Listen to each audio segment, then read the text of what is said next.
What's up, guys? Well, more about the huge scandal and on the one that's more than merely alleged. We'll always use this language, so you need to be a bit careful. Conflict of interest of Javier Tebas because of that loan from Barca of more than 4 million euros. It's really something. Honestly, it's a crazy thing, and now we're going to see it well summarized. I think we're all going to understand it. We have to be careful with this.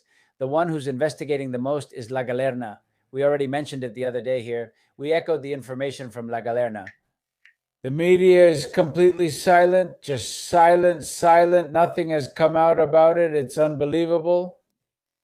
So you see the report that we're about to watch from Real Madrid TV, of course. Repeating what was said in La Galerna. I mean, honestly, you're shocked. How could you not be shocked? Above all, because of the statutes of the league plus the Federation's Code of Ethics. In its Article 34, it says not to belong to a company directly or indirectly linked by financial commitments to any club. And Article 37, about the expiration of the president's term, says the term ends if they incur grounds of incompatibility for the post. And the thing is, everything I read, everything I see, and everything I learn about this topic makes it pretty clear to me that this is allegedly a conflict of interest. I mean, something that has to be punished in some way. And that very suspicious silence from some media outlets that are lavishly bankrolled. On the part of the league, well, it's just another piece of evidence, right? It's another indication. Let's call it an indication. Well, as I said, pay attention to the report from Real Madrid TV. It's very clear here, very well explained. It's better than reading a text here, which maybe we would all get lost in. And I have to put it here on this platform because it had background music, so I removed the music and all that. And it's from Real Madrid TV. I hope this is fine. I'll update you later. About the press conferences and all that, it's pretty clear to me now how things work, and there's been some good news about that lately. But let's get to the important part first.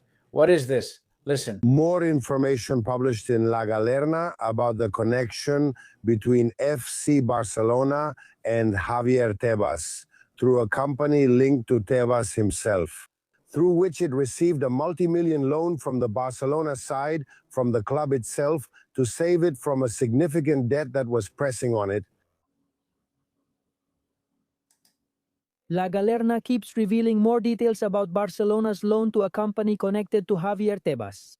In an official document from the Catalan club and signed by Joan Laporta, it is revealed that Barca made a loan of almost 4.5 million euros to Audiovisual New Age, a company linked to Javier Tebas, the current president of La Liga.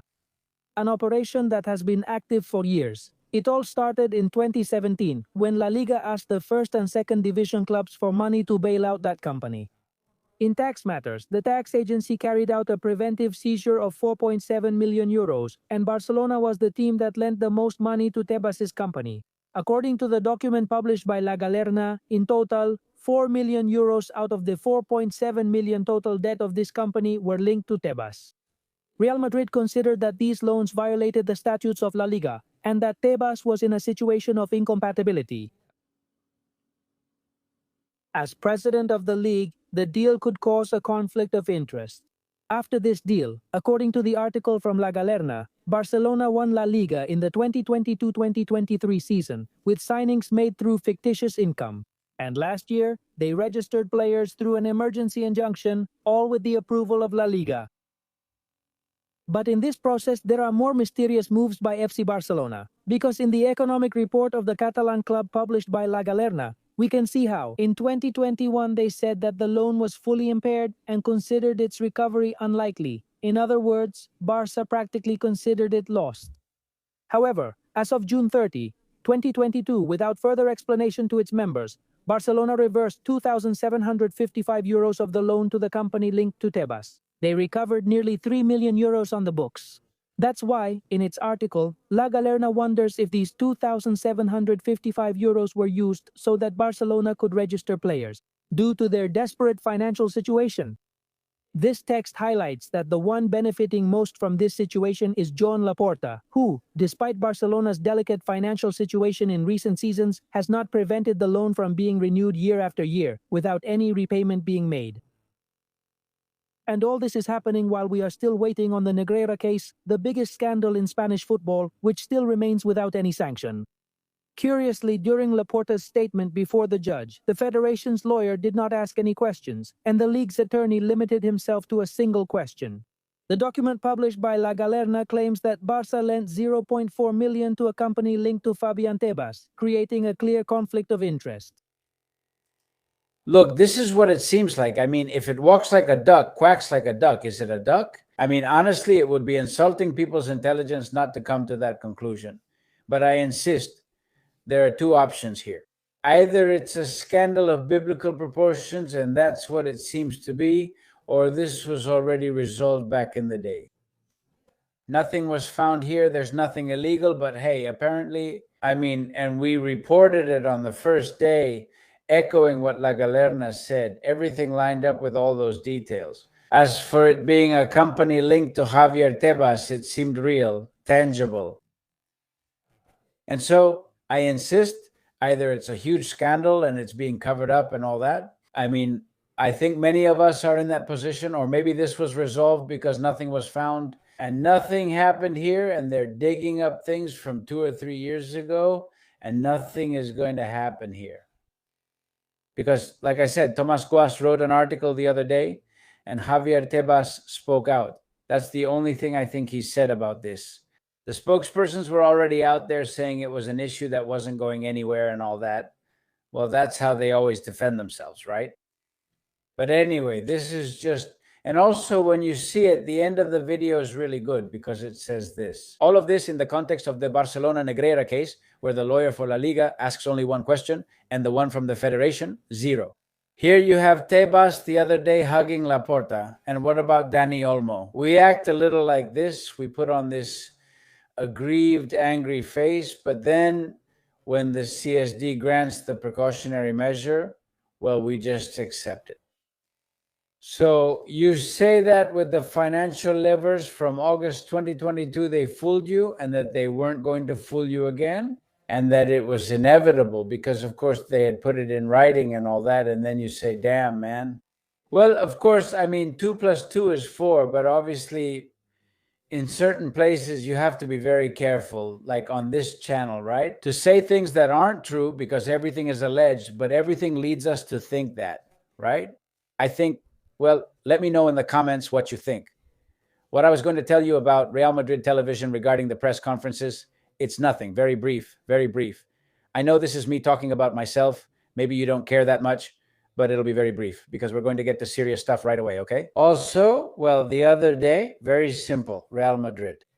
They was claiming the video's monetization and were canceling monetization for the press conference videos. I said, hey, look. I looked into it a little to see how this works because what happened to me the other day is that I picked up the AS television signal and I said, but if this isn't Real Madrid television, what is this? If this comes from AS television, then in any case, they should be the ones to ask me for it. And Madrid asked me for it. Madrid took away the monetization of that video from me. And then, of course, I fought it. I did some research. I fought it a bit. They also gave me a hand. And I have to share the good news that later I got an email saying, hello, Miguel Serrano TV, good news. The claim has been withdrawn. There are no more copyright restrictions on your video, man. Phew, thank goodness these things, justice usually comes very late. It usually takes a long time. However, it was on the same day, practically on the same day. So, well, the next morning, so fantastic. I understand that they've shown a little common sense there because I think they were already going after everything from the press conference. Well, come on. No, man. No, the signal's from another camera.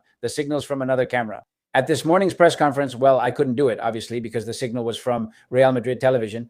And we're going to respect that because, hey, that's how it is. But watch out. The one making the claim is Real Madrid, not Real Madrid television. The one making the claim is Real Madrid. Yeah, I already expressed my opinion a while ago about what I thought of that regarding Real Madrid content creators because Barca doesn't do the same with theirs. But, well, hey, look, that's it. I'm not getting into that anymore. It's clear to us with the Tebas thing, going back to the Tebas issue, that there are proven payments from FC Barcelona, very well documented payments that should never have existed. 8.3 million to Enrique Negreira while he was vice president of the referees.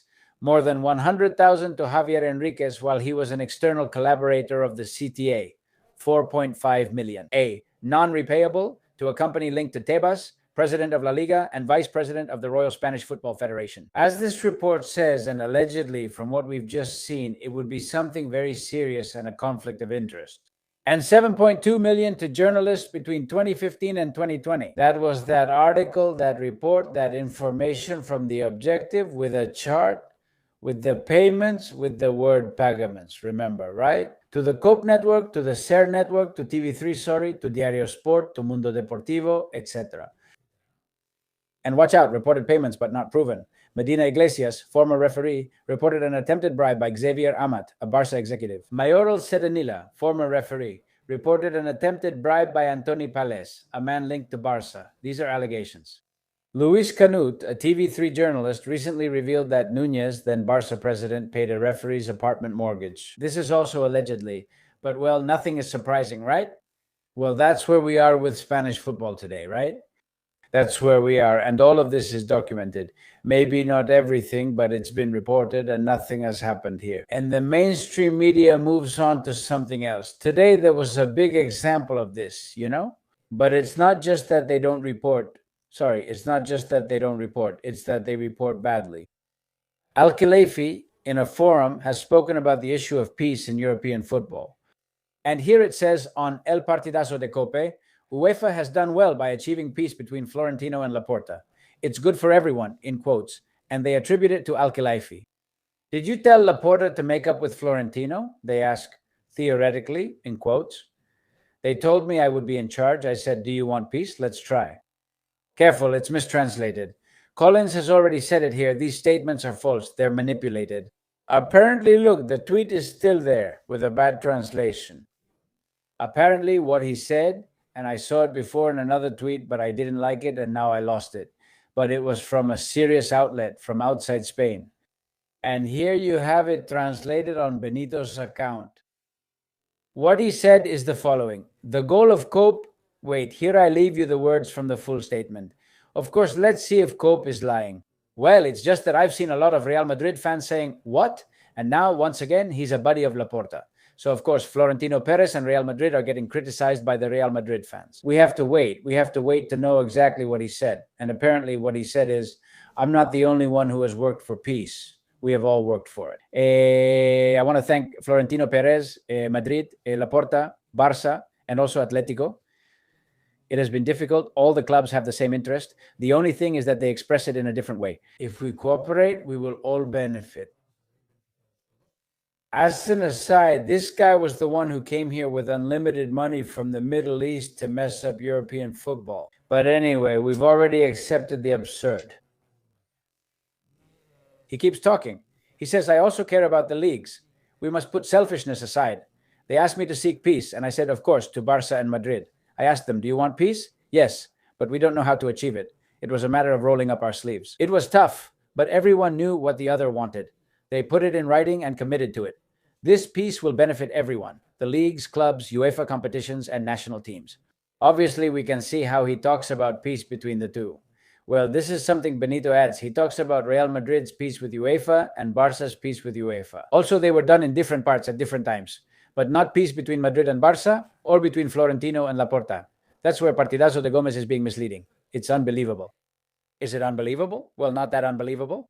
We're more than used to it by now. Anyway, that's it for now. Hey, thanks for being there. Give it a like if you enjoyed this video. Subscribe to the channel. Please comment and share. Have a great Thursday night, and I'll see you tomorrow, Friday. Bye.